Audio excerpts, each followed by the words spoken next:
agent on Twitter. You know, touch up my boy. Eric Stick. Broke agent man, them. Broke agent man. Doesn't matter, even if you're not a realtor. Wait, that's why I buy all my houses through you, man. For real. That's why you're my guy. Yeah. Pimping Team Niagara. Right off the bat, we're going to start with the Team Niagara ad. Beautiful. So, I was looking for the live feed, but you got it all going on. And my guest is. I would be like, all right, tell me when we started. We already did, man. No way. Yeah, we were on. That's ridiculous because I put all this stuff on. It was supposed to look like I was gonna roll into the building. I just came out of a snowstorm outside, but I just live rolled on up YouTube because that's how I do it. Marinko, what's going on, man? I think we had all of our discussion upstairs before we came down. Yeah, man, we had a lot of interesting discussion. I always appreciate seeing you. Last time, I think I was out because I don't know. I'm going through some things. I don't want to be out. Things are too comfortable, you know. Oh, at events and stuff, you mean? Yeah. And they're too late. But you'll go by Sarah. Mm-hmm. With the new ownership, and she was getting an award from the GNCC or something like that. And yeah, they were hosting you're talking about when I DJ'd at the. Yeah, that's the last time I saw Business After 5 for the Niagara Chamber of Commerce. That's what it was, Business After 5, and they were given something to. Yeah, and they just opened, or a few months earlier it had opened and stuff. New location, new owners and stuff like that. So, and then we ended up having such a cool, vulnerable man-on-man type of heartfelt conversation, you know. And you know what? I don't see you that often. I don't know you that well, and I it's like when I go out and I engage like that, I'm always glad I went out. And cool. But it doesn't make me go out very often. So I appreciate you, man. I thought our conversation was cool and unexpected, and kind of made me grateful for going out. So, nice. What have you been up to these days, man? First of all, what do you do for money? I do a lot of things for money. Yeah. The main thing that I do is I try to DJ. It's kind of I've been doing something for many years, and then I'm trying to progress from that. I'm getting older, right? So I don't want to be at after hours joints till 5 a.m. and and so there's a lot of opportunity for this culture. Kids? I do have 2 kids. Yeah. Right? Yeah. I got so 2 that kids. plays in a lot too. Dude, for sure. I want to have an awesome family life. I want to spend a lot of time with my kids and play with them and stuff. Especially when they're cute, they're young and cute, eh? Yeah, dude. They're really magic and they're great, and we have a ton of fun together. Wow. Remember about 2 weeks ago when it was a Monday? It was super warm, 15 Celsius. Mm-hmm. So the 3 of us, me and both kids, went to Short Hills so that my wife could have a little lady time with her friends. Downtown, yeah. Yeah, for sure. Anyway, so I took them to Short Hills and we just played in a puddle for 2 hours. So it was awesome. Right by that little river, close to the Boy Scout camp. Puddles were so fascinating when we were kids, eh? It was amazing. Streams, ditches, anything that was running water. Yeah. Yeah. I spent a lot of time in right by Port Weller, and then Bicycle Forest, we call it at the time. Oh yeah. Now, I'm glad you brought that up, Bicycle Forest. I wondered if I was the only one that called it that, and everybody called that. Do you have a special scar from Bicycle Forest? Were you an active participant? I was an active Bicycle Forest person. Because we had to drive. We had to ride from the north end. From the west side. Well, no, we're just from the north end. It's about as north as you can get, that place. But yeah, we were at Scott and Bunting kind of thing. And I'm talking probably grade 4, 5, 6, something like that. I don't know when we started venturing out down to Loch 1 on our own, on our bikes, which you don't, your parents get arrested for that now. Really? Oh, how about the guy that sent his 10-year-old on the bus? Where's that? I don't know, but Family Services came down hard on him because he put his... Wow, I never heard that story. It sounds I think crazy. they might have been even 12 or something. And then, somebody else... I've heard stories come from the U.S. where, in the middle of the afternoon, kids... Unattended at the park. Yeah, exactly. Child abandonment. Yeah, that's insane to me. Crazy? Come on, parks are for children to play. But I got a scar right here.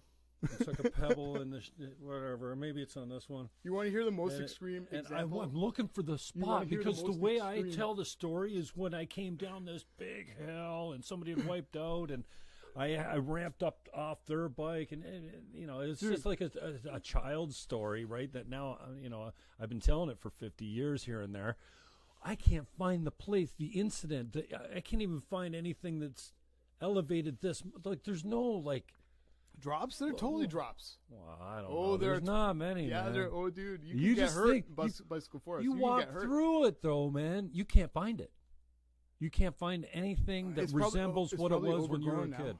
Yeah, maybe. It's definitely overgrown. It's different like that, right? Mm-hmm. There's no more bush parties there. We used to go on Sunday mornings and collect beer bottles, empty bottles, and you go and then drop them off at the Scott Street at the beer store and get. It's weird that I don't think I hit a bush party at Bicycle Forest ever. I went to a bunch of them there. Bush parties for me were cleaned up after them when I was, like I said, when I was little entrepreneur. Yeah, a little entrepreneurial kid.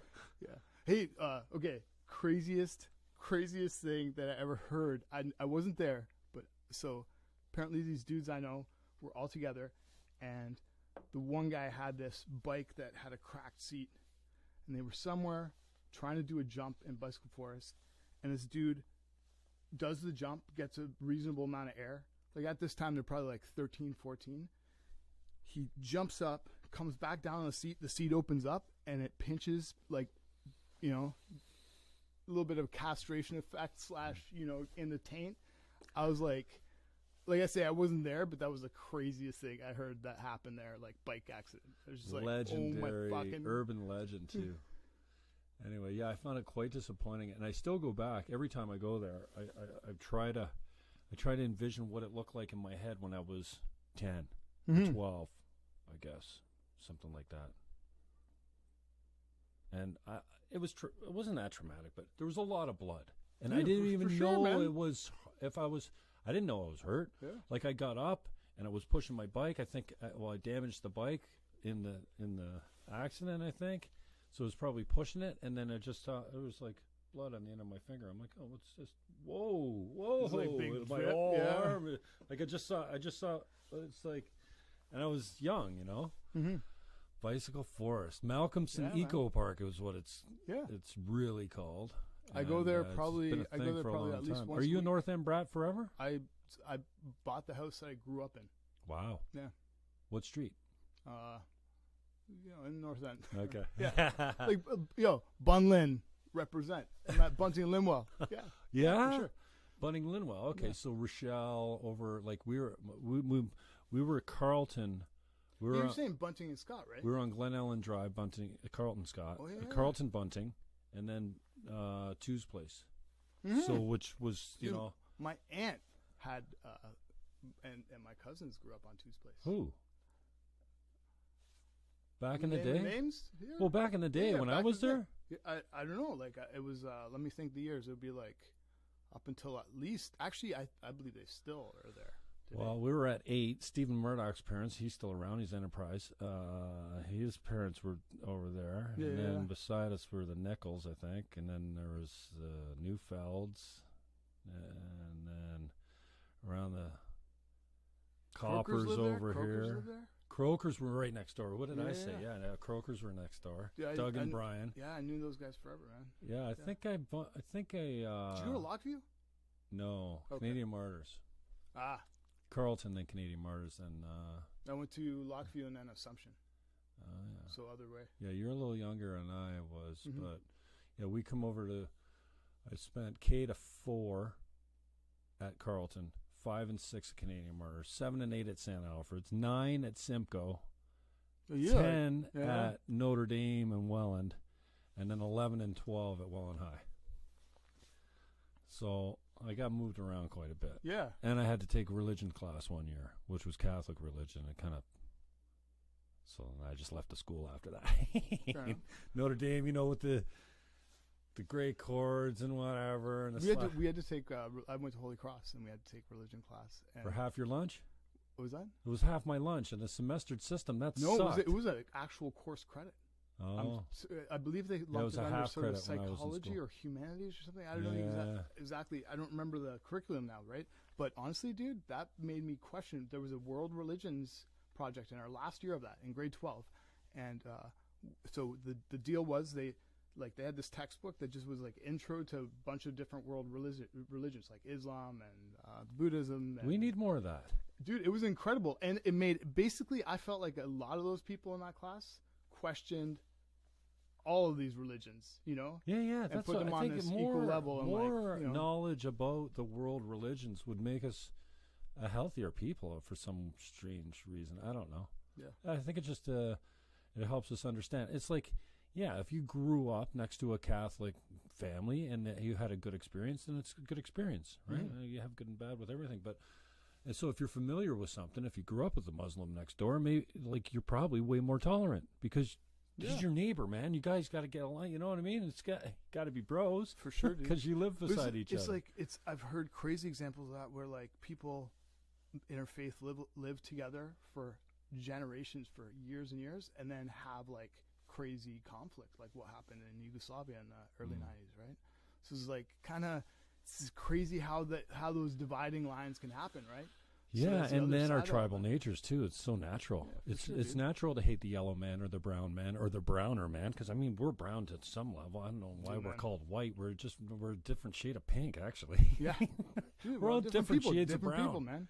And different people. But I think our tribal nature, just from the caves that we came from in the jungles or wherever we came from, made us hate that person because like the chimps they go to war on each other. They go in raiding parties and go and try and find all the men to exterminate them. I put a bottle right down there. Oh, damn. All right. And like they don't have no religion, but they're fighting over, territory and resources and mates. They're fighting over women. They fucking steal their women and take them to the other camp if they kill all the men. Like if they do a boundary thing and they see young male or something like that, they tear a limb to destroy them. I just find that fascinating because I'm like, if you listen to it was a lot big of discovery back in the day when what's her name was in the jungle with them and noticed that they practiced Jane war. Goodall, man. Yeah, and I'm like, I didn't know all that, but it seems so natural that can't we just start every conversation, every debate with going, you know what? I'm intolerant. I come from a long line of it. Well, yeah. I was born to fucking hate the stranger. Even kids, they're shy. They're like, it's they hide innate behind their sometimes, parents. for sure. You don't have to teach them to be afraid. They're, stranger danger. That's fucking built into us. And if we could just start out by saying, yeah, it's a lot of work to be tolerant, accepting, open-minded about other cultures and religions and all of it. Yeah. Then I think we'd start from a more honest place because there's no, I'm tolerant. I'm not racist. Fuck off. You are so. We all are. Yeah, everybody's deep like inside sort of us, entrenched in their own little perspective. Anyway, ranting. I don't know, I don't know. Man, you're totally right. It's important to teach our children that, that people generally are to be trusted and that, most people are good natured. Yeah, it can be learned. Yeah, you got to be careful and wary in a lot of situations, but it's also important to be just like open and welcoming and friendly. Kindness, love, man. It's all about the love. So you're doing a little DJing. Yeah. We started out. That was a long. The conversation started out with like, what are you doing for money, and then obviously that turns to kids right away because you got to pay for them. No, yeah, that too. I don't know anything about that. But then, limit your, what kind of life do you want to have, right? You want to have a good life with your kids, or you want to be working all the time, or you got to balance it out, right? So, but then there's some things that you won't do when you have kids. You won't sacrifice the early mornings, the special times, the weekends, or whatever it is. So, what else you doing? So I work for community living here in St. Catharines. All right. Yeah. I've been there for a really long time, and they treat me awesome. And I'm at a place where I really enjoy the work that I'm doing. So what is the work? What do you actually? I'd rather not talk too much about it, but it's like I work at a group home. Okay. Yeah. All right. Yeah, man. So engaged in helping people out. Yeah, and then I do stuff. I do stuff with a knack. For instance, right now I'm along with Jonathan Culp. The two of us are leading a project called Excavate. So there's a group of kind of younger art students and people who want to get involved in media, who most we've found through the Brock University community and sort of people who are recommended by professors as people who are really serious about what they're doing. And so we are mounting a show at the NAC, which is going to be on it's going to be on March 16th. It's like an audio visual. Cool. Using obsolete medium. So you're one of those artsy fartsy types. Dude, man, I'm trying. I try to do what what it is. For me, I want to have a life that I can look back at and know that I had really awesome, fun, great experiences. And it's like, you know what? Everything is you get out what you put in, right? You put in a bit, it pays back all the time, right? So it's kind of like, I just like being active and doing fun stuff. I like spending time with my kids and my wife. And, yeah, man. What are the kids up to? What are they into? Okay, right now we're digging.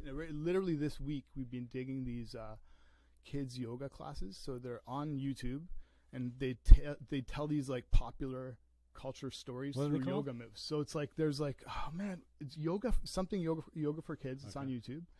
It's and the woman's Australian. Okay. Today we watched the Frozen one. Well, we watched it. We didn't watch it. We did the actual exercises. We sit down, bro. Nobody wants to see your ass. Sorry. We'll take this jacket off. It was cold. Do we have some fucking stripping music? Yeah, we're getting some snow. Thanks for coming over. You live close by, so it's not a big deal. Yo, I was trying to get out of the interview today. I'm like, hey, we still on with the weather that we're expecting? When Jim originally approached me about this podcast, I was like, what kind of porno studio are you running out of your basement? Nothing. I don't have sex, man. I can't even remember the last time I had sex. Months and months and months ago. Yoga for kids. This shit? Oh, TELUS commercial. Yo, man, we are not sponsored by TELUS. Oh, no, we can't even run this shit because you get shut down by YouTube if we run this stuff. Hi, I'm Sophia from My Yoga Studio, and thank you for joining our fun Yoga for Kids This is not today. I know We welcome kids of all No, this is not it. 1 million. ages to All right, I'll look it up later. do a 30-minute yoga Oh, damn. practice using some breathing, Yeah, you can't rebroadcast YouTube up there, can you? You're not allowed to. Get shut down. You get a strike. So yeah, what are the kids into? The yoga? So yeah, we're doing that. Oh man, my daughter and I just did a fairy garden workshop with the city. This guy Dennis. Dennis. I forget his last name, but he was a horticulturalist for the city for years, and now he's doing these workshops for kids. And so we did this like 3-week fairy garden making workshop and made this awesome little succulent garden. And she was loving it, dude. Like she was like every week she was looking forward to it, and yeah, it was really fun. Awesome, cool. I love the kids, man. I totally engage them everywhere, like everywhere. That's I'm fortunate important, man. enough to see them. I'm like I always feel like I'm blessed when I see them. If I'm at the grocery store, I'm in a line or something like that. I lock in, and I usually win the staring contest, only because their parents break it up usually. But no. And I remember meeting a girl and her daughter at a wedding, and just going up and introducing myself straight to the child, and oh yeah, hang on, I'll get to you in a minute. I'm Jim. How are you? Like I'm like, staring contest. I just smile at them, and I don't know. They watch me. I don't know. Kids love me. Cool, man. Yeah, kids and pets. My usually. wife would appreciate that. She says to me that she finds a lot of people are kind of rude to children, or will look at her as to what to do. If the parents are rude when you're nice to the kids. They wonder why what kind of nice? weirdo yeah, you are. Those weird parents, I stopped dead in my tracks at Montebello Park. JB was doing the sound in the booth there, so I come out of the mixer, where the board ops were right in front of the stage, right? I come out of there, and boom, like I've been there all day, kind of hanging around, and suddenly there was mother and father and little girl sitting in the grass, and I'm like, I stopped. I'm like, "Hi, gorgeous," or something like that. Yeah. Like, what's your name or something, eh? And the guy's face was like, "What are you doing?" Like this, and the wife was like, looking at her, just like, and just talk to them like they're normal human beings. I did, I don't know. All the kids it's important, right? It's like, there's a certain thing about kids developing self-confidence, right? They're there with their parents, so they know they're safe, and then doing things that are pushing the envelope a little bit, like being friendly to people or whatever, right? Like I think that stuff's important to give them a sense of autonomy when that's happening, not just like that everything is, being scrutinized or whatever. Or supervised. Yes, exactly. Yeah, exactly. unsupervised playtime is so important, man. That's all we had. Well, there was no parents around. We had to figure shit out. If you wiped out at Bicycle Forest and you got blood, you gotta get your own ass home. Yeah, you gotta fly your mom. You gotta push the bike home and suck it up. Go get some tissue. And the whole time you're doing that, you're like, "What's my story? How did I get this fucking off?" It's like now we're like, no. It's so bubble wrap protective. I mean, I can't speak to being a parent yet, but. Were you actively fucking or what? No, I am not. But I still love kids so much. I haven't ruled it out. I mean, I'm going to live another 50 years probably. Yeah, for sure. Like, I mean, I'm going to be around.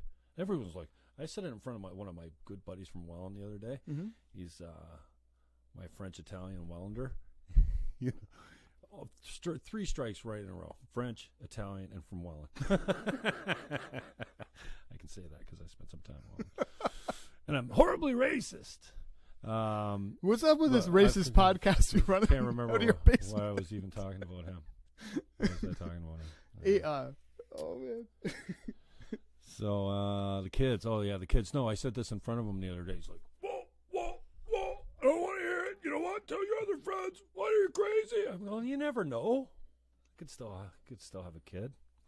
I know somebody. I'm not ready for one now, but I know somebody who's 67. Meet the right one and... A true story. I know somebody who's 67. He's married to a woman who's probably 53, 54. And they had 2 kids, one about 4 years ago. No, 7 years ago, and one about less than half a year ago. She was 50 plus?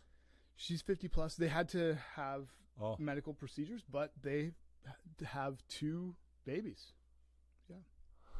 And I'm like, dude, at that age, I want to be done with babies. I want to be grandpa. I want to be grandpa at the point. Think how much you'll enjoy them. Hang out with the kids. I'll buy them ice cream. I'll let them play in my basement, But, like, at that age, I don't want to be raising an infant. Well, I hear you. But it's at the same time, it's possible.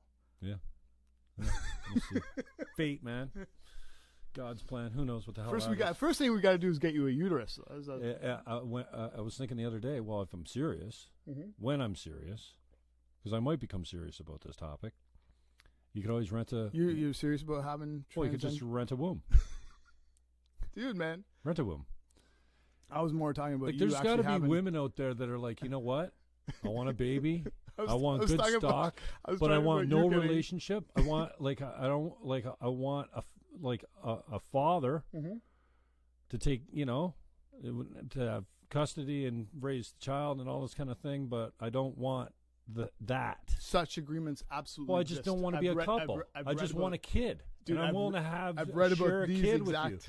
Yeah. That totally happens in the world. Oh, no, I know. Yeah. I feel like I feel like I totally, Because let's face it, in Denmark or something. If you're 50 years old and you're single, never married with no probably kids, happens in Canada too. That's a whole part of your life that's like part of most people's lives. It is really an important part, having kids, that you're just missing. It's not like you're going around, oh, geez, I miss my kids, but that is a significant, meaningful thing in your life. Like, we're designed to procreate. Women especially, designed to mother a child. No, dude, that's like... And care for it for extended periods of time. Like, 13 years is a long freaking time, man. Animal instinct, dude. That's you're going by, like... And then, that's, like, to 13 when you're, like... Yeah, man, that's heavy, right? Like multiple kids. Like back then, who knows? And how many babies died in that? It's like along the way, right? Don't get me on the dying babies thing. He had to man, yeah, no, that's heavy. But no, when I was talking about that, I was talking about you getting a uterus in the sense that you could get nowadays gender reassignment surgery. You don't want to go down that road. You can embrace your divine feminine, don't man. Bait me on my own show, you fuck. You can embrace the divine feminine and just go down. I don't want to talk about that shit with you, man. I spend too much time talking about that stuff. I save that for I don't know where. Fair enough. I don't want to get you on any. No, it's some interesting times. I'm constantly frustrated by false narratives that I'm growing up and finding out are lies. Right? Yeah. I'm getting tired of people that don't look right? at biological facts. You don't even need to be looking objectively. They're biological facts, man. You're born with a certain thing that's what you are. You can't change that. And there's also an in between. Totally, some that are born with both of them or none of them or what. Yeah. I mean, it's rare, but whatever. And it's not that. It's more common than you think. I don't know the statistics. It's probably rarer than today's version of transgenderism, where it's like, "Mommy, I want to be a girl at 3," and you put them on hormone replacement therapy at 6. Like, how do you this? So okay. So wow, anyway, this is a heavy thing, right? Because at 3, and this is what we gotta fucking worry about today. This is what we're worried about, and this is the greatest time we've ever been alive. Sure. Like, it was really, disease is down, crime is down. We're getting better, and these fucking people are just fucking whining that they don't have enough rights all the time. Well, and this is why I choose to take my kids into nature, and we explore the world, and we have fun with each other, and we try not. Dude, I try very hard to keep my kids off any social media. Like I've asked people to take photos down before. The only reason why is so that when they're 14, 15, 16, whatever age that they really get involved with that, they can have that agency to make that decision. It's not just like there's already this digital legacy of nonsense of baby pictures and stuff that the pressure that young girls are going through with social media is way different than boys. Boys are on their computer, boys are playing video games. And here's another thing, I've been talking about this, the frustration of the lack of the current state of fatherlessness. Like, the traditional family's gone away, man. We killed God a long time ago. Then we didn't kick man out of the house, but some guys just don't stick around. Right? Oh, yeah, for sure. It's hard work to be loyal and to fucking take care of yourself and your kids and all that kind of stuff. You got to dig in and really be a man. You know what I mean? Yeah. Lots of guys are just like, fuck that. I'm out. Yeah. And I get that. It's horrible. I know. I definitely know society's dudes paying for that fatherlessness. I was going to say, I definitely know guys who have been like, you know what? I'm having too many problems. I'm going to just lawyer up rather than the deeper soul work of trying to figure out that balance. And the only thing is, there's always that cascade effect on the children. It's like no, the kids are resilient. The kids are resilient. They get through. They understand. It's not the same not having a man in the house, man. Yeah, it's not the same. No, I get it. And we're paying for it. And so this idea that we're going to start, we're going to bubble wrap our kids, and we're going to give out participation ribbons. Bullshit, man. Yeah. There's winners and losers. Fucking deal with it. It's part of growing up. Not everyone is special. Not every body is beautiful. You know what? This fucking idea that obesity... Yo, man, I was born looking like this. Yeah, well, and we're lucky to a certain extent, right? Because we're not 400 or 500 pounds. Dude, anybody who's living in Canada is lucky on a global scale. On a global scale, something like 5 billion people are living like below poverty. 5 billion people out of 7. What's poverty, though? I forget but so probably 20,000 basically, if you live in North America or Europe, you're the top 1%. Yeah, exactly. Globally, you're doing okay. Yeah, and you more than go out okay. there and protest the 1%, and you are globally, you are the 1%. You dumb fucks, even if you're poor. Yeah, there's a thing. There's a thing online that if you type in your average annual income, you'd be shocked how high that is on a global scale. The graph is really flat and it just spikes like crazy. And if you make, I think the threshold is something like 10 grand. It's from there, it's boom, goes up to millions, right? Whereas that whole beginning of that curve is just flat. Those people are subsisting on nothing. Well, I just got my, I just got my T4A, and oh my God, if I typed it in, I would be broke agent. Fuck. Call me. Dude, man, that's why I've been trying to tell you about buying 11, these. So what I'm looking This is for. not me, by the way, but Broke Agent fucking rocks. Thanks, Broke Agent, for the gear. I love you. You're the best. So what I'm looking for is a mini mansion by the lake.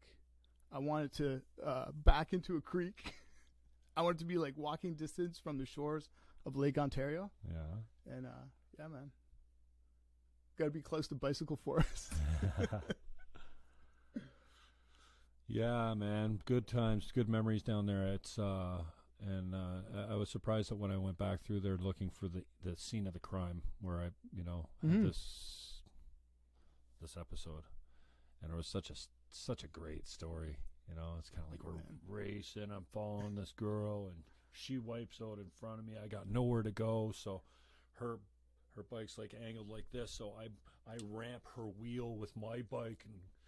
Through the air and land, and boom, the bikes are all blown up, and we got to walk them back. And then, that, how many times I told that story? And so, yeah, fun memories of walking to the corner store in the North End, man.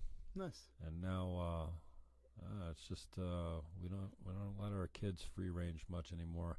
And this unsupervised, we were just talking about it the other day. We see quite a few kids raging around. In Quebec, in a couple schools in Quebec, they put a fight zone in. No way. Yeah, it's at the end of the schoolyard, and it's voluntary. But you want to go out there and wrestle. There's no biting, kicking, punching, or pulling hair or something, or no whatever. But you could just go out and wrestle. Crazy. Like fuck, eh? Yeah. Like it doesn't matter what we played. When we played foot hockey, it was full contact. Soccer, full contact. Oh yeah. The little Dude, people, tag. Well, it wasn't like fuck. It was tackle tag. I mean, it doesn't matter what age, man. And it's missing. It's missing for boys and girls. Girls not so much though. They're all usually playing the hopscotch or the skipping or whatever. And I remember for a while when I got into the hopscotch, how it was like isn't this a girls' game? I was great at it though. The problem is my feet were this fucking big. Foursquare. Trying to get in those. The number 8, my foot was as big as the 8 was. I had to place it really, or be on my toe or something. Yeah, wow. So we went to, grew up in the same area, went to the same kind of school district. Yeah, we used to, kind of when I was growing up in the back of Canadian Martyrs, there was a skateboard park in the summer times. Just for I think 2 summers. I don't remember that. Yeah, it was just it was great. When I was there, it only went to 5 and 6. It stopped at 6. That's so I think it went to 7 and 8 then. But yeah, it was like when we were in high school probably then, and they had that little skate park in the back, which was awesome. It was yeah, vicious, wicked, man. So what else are you doing for money? So you now you got the DJ, and how much are you doing that? I'm doing it quite often. Are you doing weddings? Professional functions. You making any beats?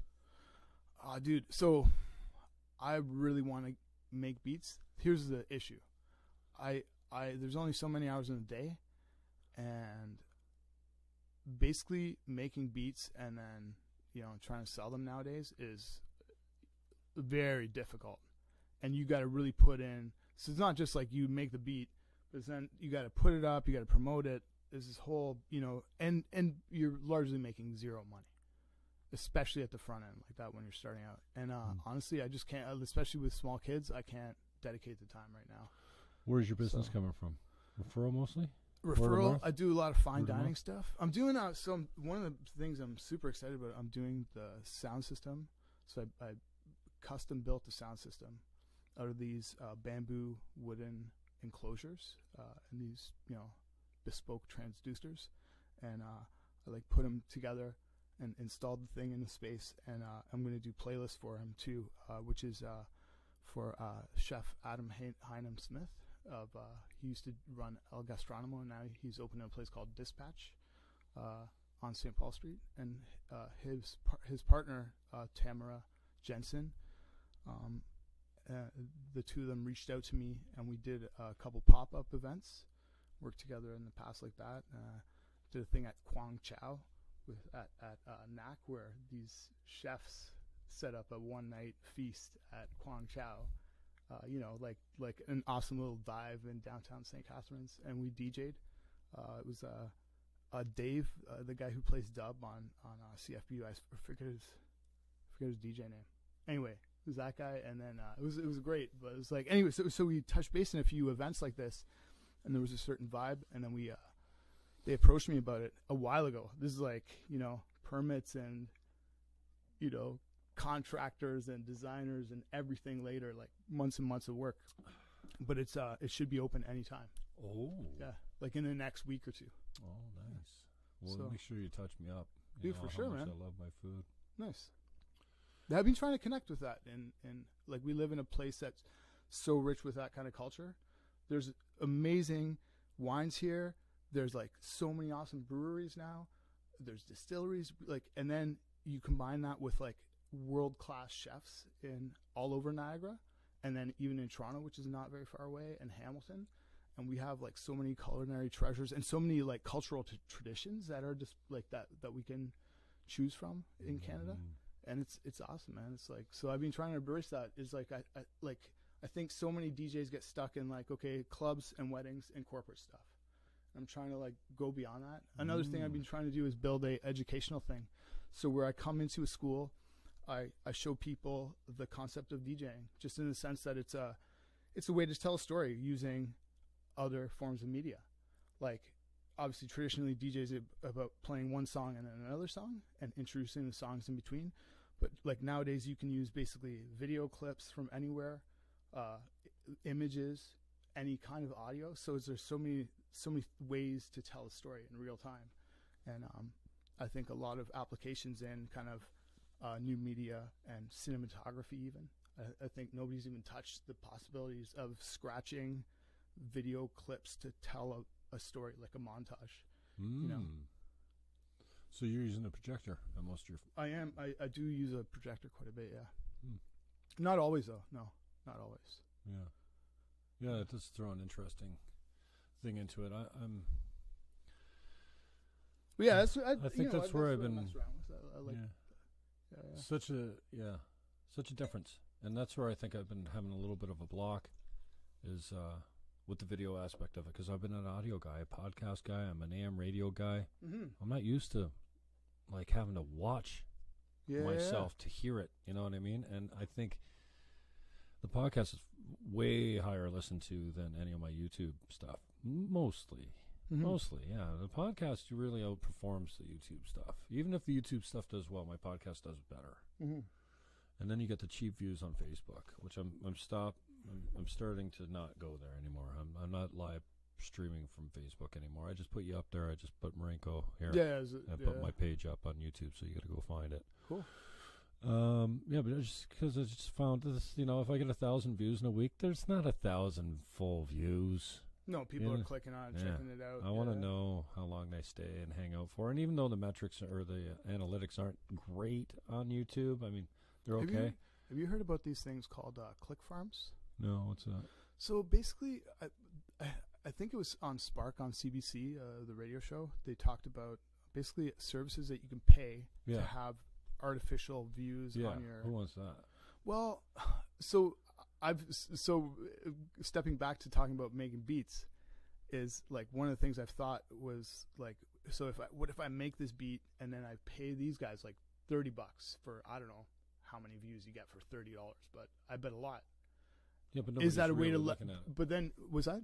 But nobody's really looking at it. Well, this is fine. That then. So it makes it look. It just gives you a boost when people look at it. Like, holy shit, 30,000 views. Got 30,000 views. 30,000 views. I gotta That's a check lot it of out. money. That's like this guy's making dollars on YouTube or whatever. Exactly. They check it out, whatever. But I don't know if it's like. Yeah, I don't know. No. I don't know if it's worth it. And No, I it's not. think I've heard that recently they're doing crackdowns where they can tell fuck it's a that. bot or whatever. It's illegal.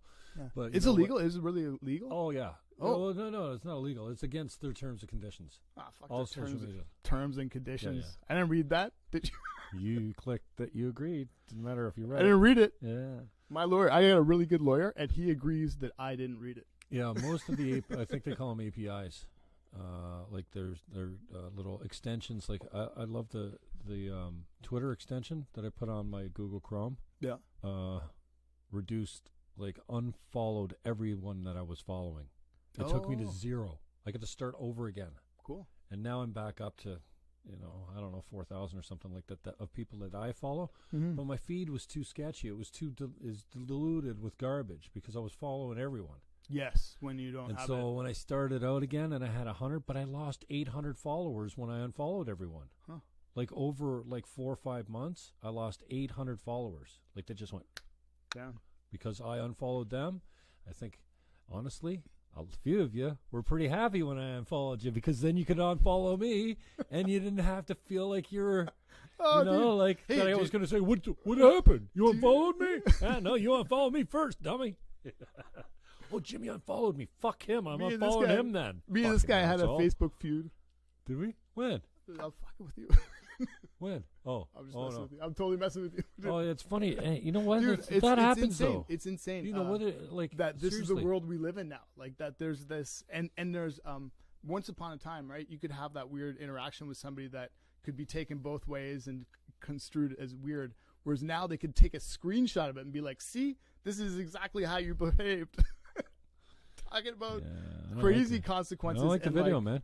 I was thinking with my guests that people want to see the guests, and but if I'm doing any monologues or any commentary or stuff like that, I'm just going to put a picture of me up and then just put the audio in the background, even for YouTube. I'm getting rid of the video, man. And I think was last night I came down here, I'm like, if I don't care what I look like, what the set looks like, or what time it is or whatever, I'm recording the video of it, and I told you my process with the limited resource that I've given to this little project here. It's worked out not too bad, and the mics are on loan. I'm gonna replace the mics.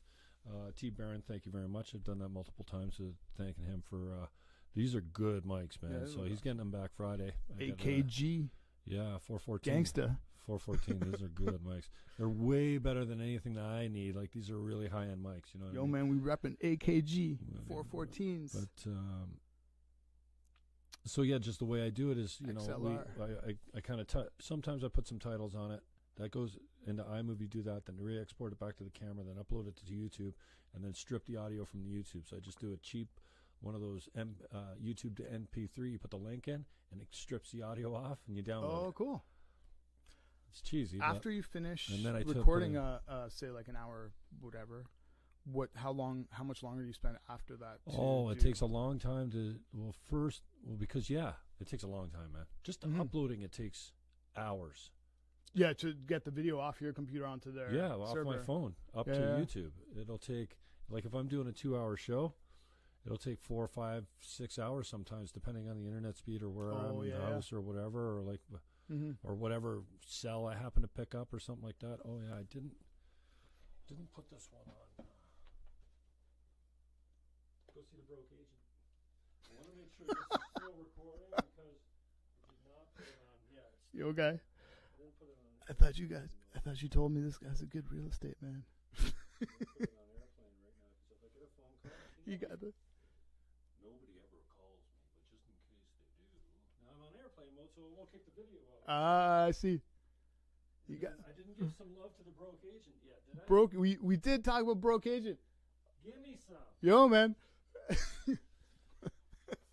Love some broke agent. Oh, broke agent's got a book coming out 1 week today. I'm going to have him on the show. Little forward promotion.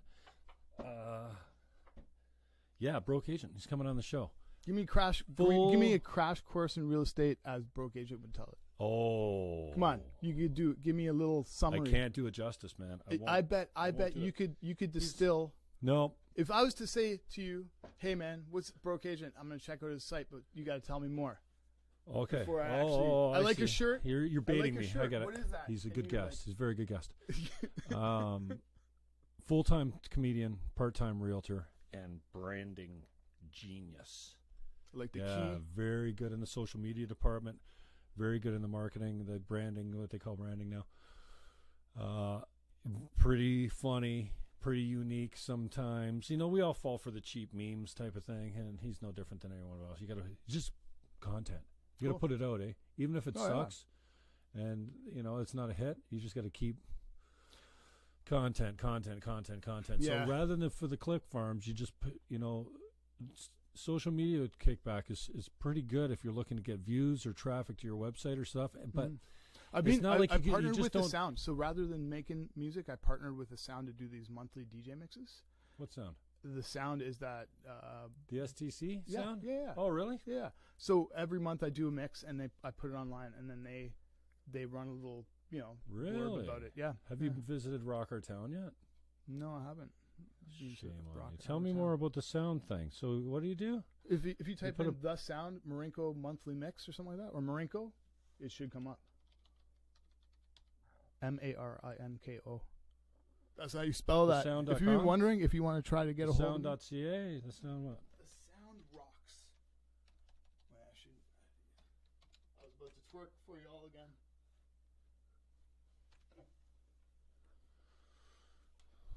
Okay.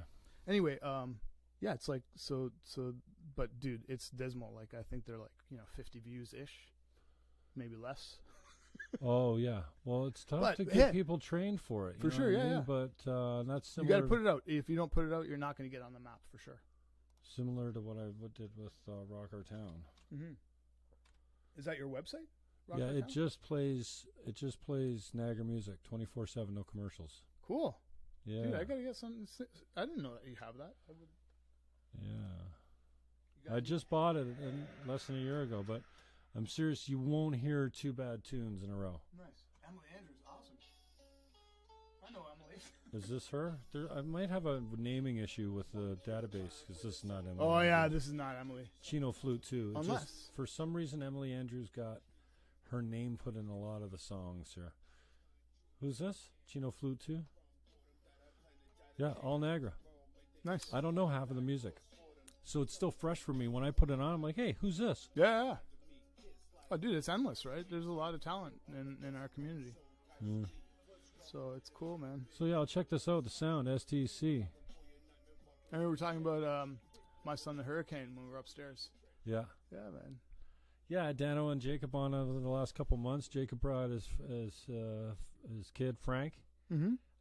Frank was full of energy, running back and forth, beating on the drums. I had the drum kit set up at the time. It's just pulled off to the side now. But, yeah, Frank was beating on that, and we just kind of let him go. I'm like, oh, he's got the sticks now because first he had the brushes, and that was fine. But, yeah, good conversation. Dano was great. That was super cool. Yeah, Dano's really a good leader in the community, a good mentor for a lot of kids, good teacher. And a good example of, a guy that, cleaned his life up, got sober. And me and him had kids around the same time. Took the rock and roll business pretty seriously. Seriously, for sure, man. Those guys are rocking it. The band's blown up, man. Yeah. And I like to say I was one of the guys, I always, you've been with those with my from mouth, the start. My way of putting things. I'm like, I've been on your jock since the beginning. I've been promoting them like crazy, man, and it's nothing more than just just give them a little pub. But when I was on the radio and stuff like that, it was, it's good to promote your own, and you nailed it, man. We've got such a really cool pocket of talent here in Niagara, and to me, the concentration and my passion is in the music, especially the kids. The young music, the Aidan Millers of the world,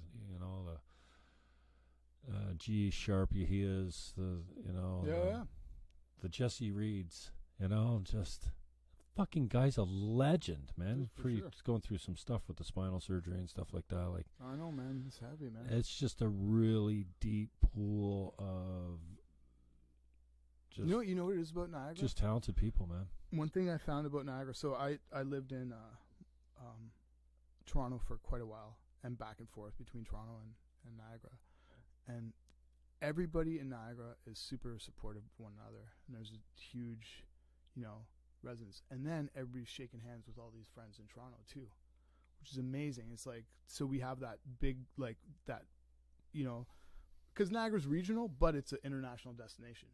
But then Toronto is like kind of like, it's a world capital. People talk about Toronto, and so you have that big stepping stone of going international. And it's like 3 international airports within how close to here? Buffalo, Toronto, and Hamilton. And, yeah, man, this is a magical spot to be. Yeah, for sure. Other than it could be warmer, man. But whatever, 4 seasons are good, and it's good having the That's why you got to buy cold. That's why you got to buy DP brand gloves, double penetration gloves for a nice warm winter. Shut up. DP. Boy. Yo, this is what I'm talking about. Double penetration, though, right? So you got your outer layer, right? And then you got, you know what I'm saying? Still fresh from Wayne Gretzky. We went ice skating there with the kids, man. That was really fun. Actually, I recommend to you. Is the rink still up? The rink is up until the 31st of March. Wow. And you can, secret tip, you can get free passes at the wine shop or whatever, wine rack. You know that there's one in Grantham Plaza, right beside Sobeys, kind of, or beside. Anyway, it's the Peller Run wine shop, and you can get free passes, and it's amazing. It's You beautiful. like it? It's really great. Is it bigger than a rink? It's smaller than a rink. Okay. There's places to sit. You can have an adult beverage while your kids mess around on skates, and you mess around on skates too. With the beverage? No, you can't have no beverages on the ice. But they have a nice seating area. They got a little bonfire on Saturday night. They have DJs. So you got to take your skates off to drink?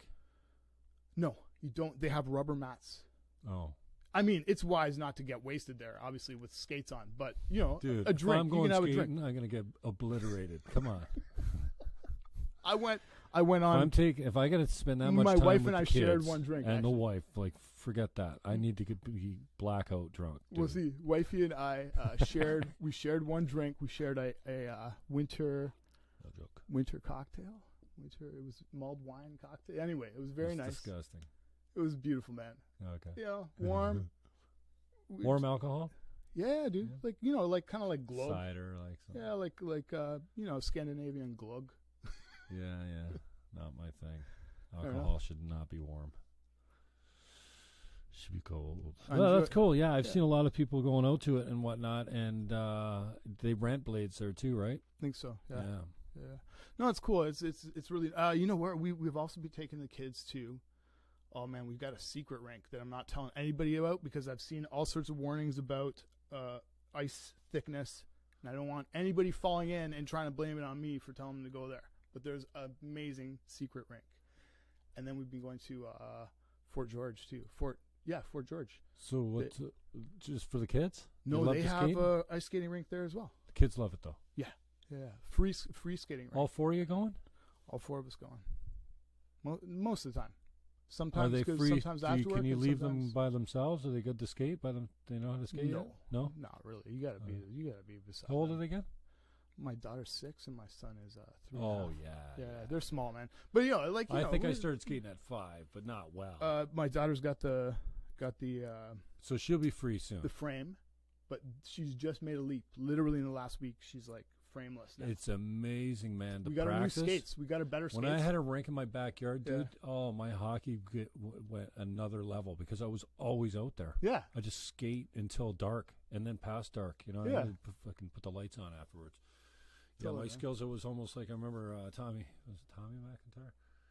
This is McIntyre I played hockey with. Tommy McIntyre was Mudsy. But anyway, no, this guy, he took ballet. You couldn't knock this kid off his feet, man. Balance, man. He was, Balance and strength and and he grace. was a great skater. Yeah, man. But you couldn't knock him down. That's an old wives' tale, probably. Oh yeah, he took ballet, figure skating, whatever. That made it, or was it figure skating? I don't know, but yeah, that's why you couldn't knock him off his feet. Yeah, no, it wasn't. He was just a good hockey player. You fucking weirdos. Anyways, it's Yo, yeah. so when we gonna get to the topic that I came here to discuss with you? What? Hit it, man. The Illuminati taking control of the house and techno industries globally. Really? I don't know nothing about it, man. I'm telling you, man, So- those guys are running things. They approached me with a contract. I can't say if I signed it. You turn this into like a Canadian television series or something? No, maybe that'd be a good idea. Have you seen? There's a thing people. Oh man, from the UK, there's these dudes that make fun of like sort of post DJ and rave culture, and this it's like a grime MC, and his crew, pirate radio crew, Corrupt FM, KRUPT FM, and they're like, you know, they're like white boys like me, you know, like running things pon England. And pirate radio they have like a half hour. Okay, what's this one called? Corrupt FM. Is that? Can I find it here? Yeah, it's K-U. Just put KURUPT FM, and I bet it'll come. Yeah, there it is. It's not hard to find.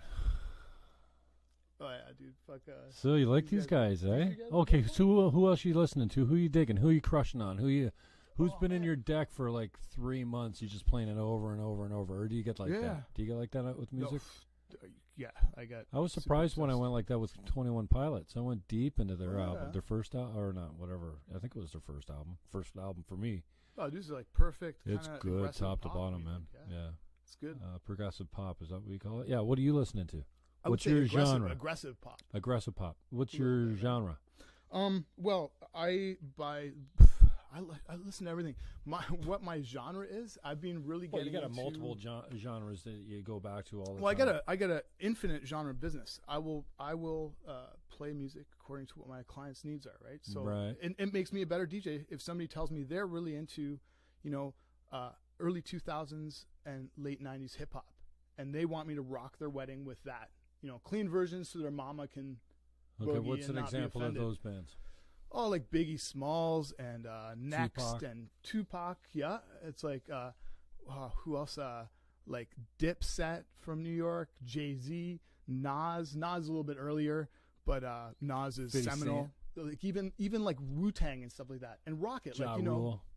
totally, and juggle beats and stuff like that, and so in terms of that, like I consider myself an expert on music because I've been playing music for 25 years at least.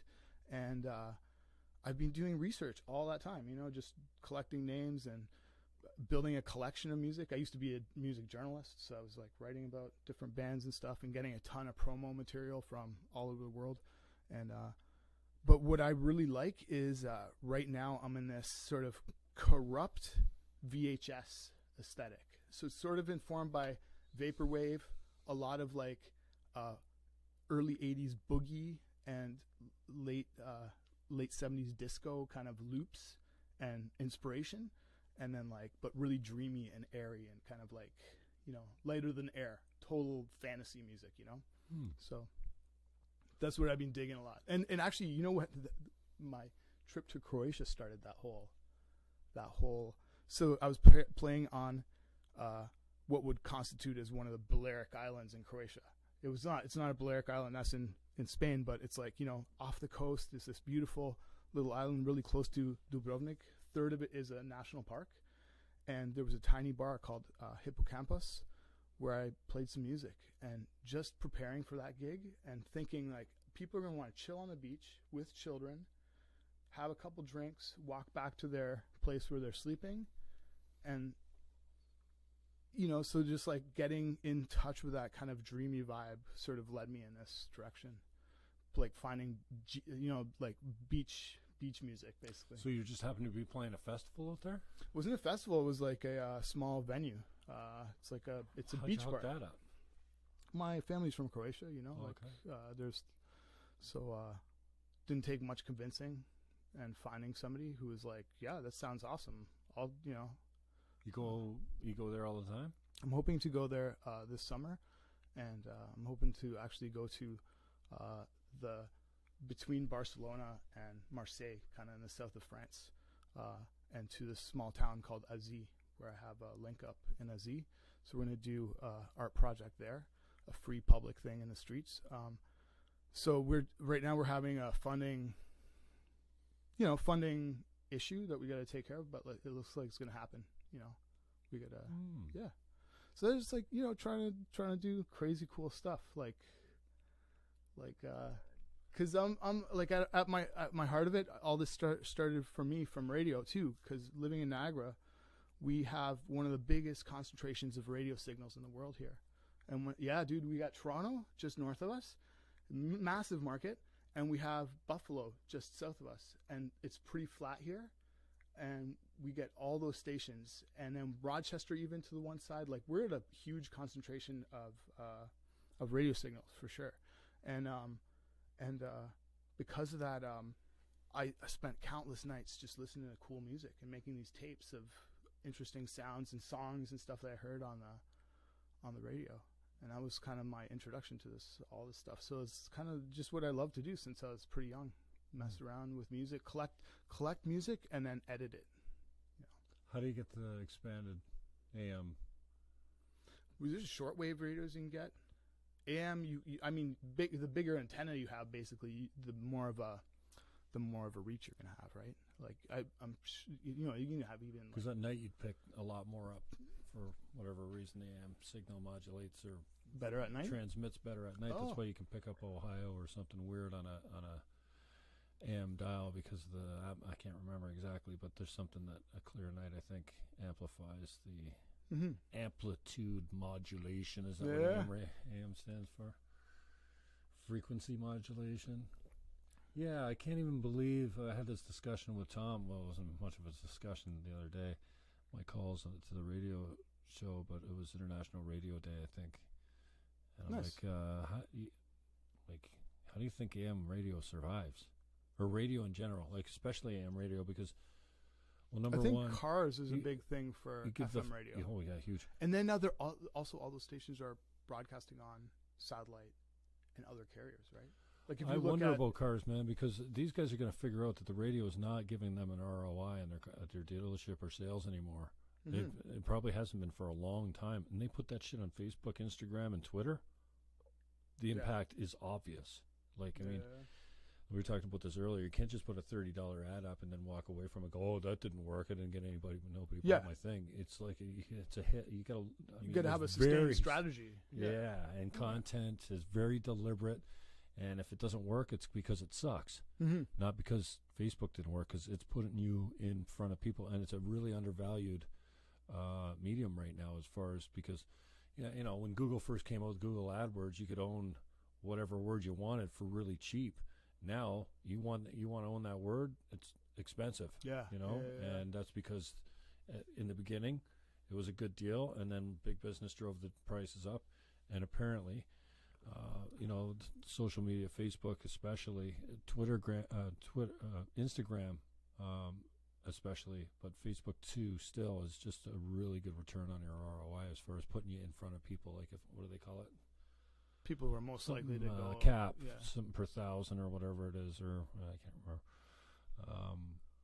But yeah. I just wonder how. We got to get you out of here on time. I wonder how the traditional stuff holds up because anywhere you go on the dial, it's a commercial on the quarters, top 15, 30, 45. Yeah. Everywhere you go, it's a commercial. Well, man, I'm fucking switching to FM, or I'm going to podcast, or I'm listening to my phone. Like, fuck the car. I just put my earplugs in.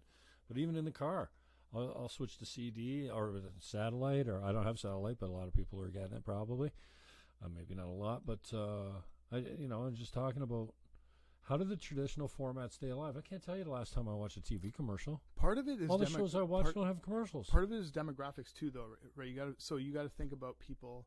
So imagine people who are older than us who grew up in a place where there was just radio. They likely had 45s or like vinyl, maybe even 8-track back in the day. But so they grew up on radio, and now they're 60-ish, and it's like that's what they just turn on the radio because that's what they did all their life. And then I'm sure then you can market directly to those people if you know your demographic and stuff. I don't know all the business of radio, but it's like I've actually approached a couple radio stations around here about doing a show. And so my idea was that the EDM market is really broad and it's huge, and there's a lot of festivals in both Buffalo and Toronto, and something here, a weekly show that's 2 hours, could broadcast directly to that audience that are going to go to those cities. So you can have approach advertisers like who run nightclubs and festivals to advertise on the show, and you play basically cool, trendy, current, awesome music, and it's for that demographic that's like whatever. But this is the thing, it would have to be like, I'm assuming they're going to listen to it on SoundCloud or on Mixcloud or any other, or like on iHeartRadio, not on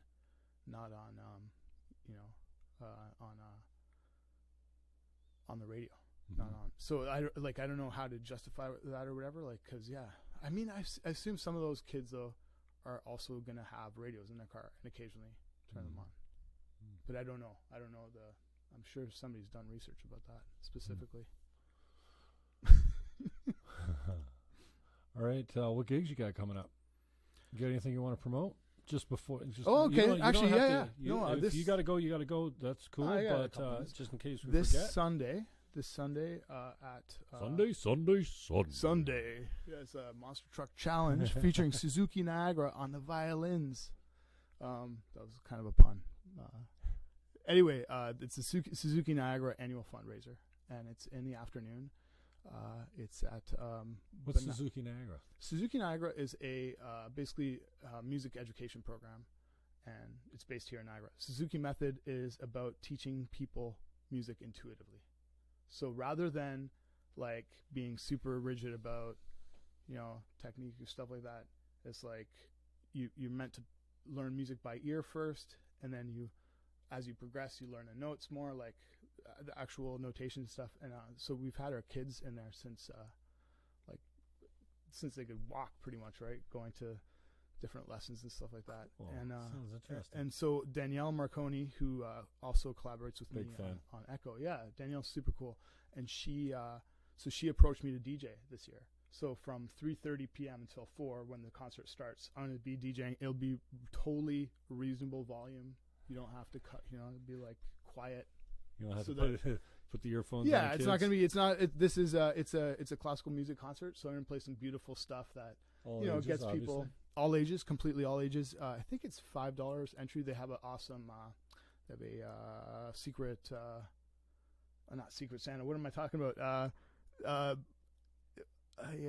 An auction, secret auction, silent auction. They have one of those. It's like a community event. It's gonna be awesome though. So that's my next immediate gig, and then the next. Where's it at? It's at the synagogue on Church Street, the High Jewish Center. Okay. I think that's what it's called. But it's you know what I'm talking about, right? No. Oh man, it's on Church Street, really close to Spicy Thai, super close to Spicy, but just a tiny bit west of Spicy Thai. Okay. So if you're at Spicy Thai, look away from the old Delta Bingo. And it's like not even 100 meters up the street. Okay. Yeah. Right across from the Salvation Army building. Oh, I got you. Right there. Right. And they have that other Christian center kind of across the old Goodwill. Yeah. I forget the name of that place too. But yeah, that's the spot. Okay. Yeah. Cool. Yeah. Oh, that sounds interesting. Yeah, it'll be beautiful. Danielle, what are the times? What's that? What are the times now? Starts at this Sunday, from 3:30. Like doors are at 3:15 ish. 3:30 is the door, and then it finishes. Things done by 5. Oh. Yeah. So I'm gonna play for a little bit. Then the students do show off their what they've learned. They've prepared some compositions, and then they have a story that's read, and they've all prepared this. Oh no! Like composed a composition to the story. It's a children's story, right? And they have it on the projector, and it's beautiful. It's a really cool event, actually. It's really fun. I think I've been like handful times, and then like Long McQuaid has totally given me stuff for the silent auction and stuff. In the past, and Stratus Vineyards gave me some wine for the silent auction. So it's like good silent auction stuff. It's not like it's not bad Stag and Doe silent auction. It's like Suzuki Niagara. You got some good gear. Yeah, totally. It's got some nice stuff. All right, brother. I appreciate the time, man. Everyone knows how to get a hold of you on social media and stuff like that. We'll put the links down below when we touch up the video and upload it to. Cheers, everybody. Thank you for having me. With the better sound. Yeah, it's my pleasure, man. It's always great to run into you. So yeah, it's. And thanks for asking. You were like, "Hey, I want to come on your show, man." Yeah, like, dude, for sure. Thank you, man. So, I appreciate your time. So. That's it. We'll talk to you later. My engineer is going to press the button over there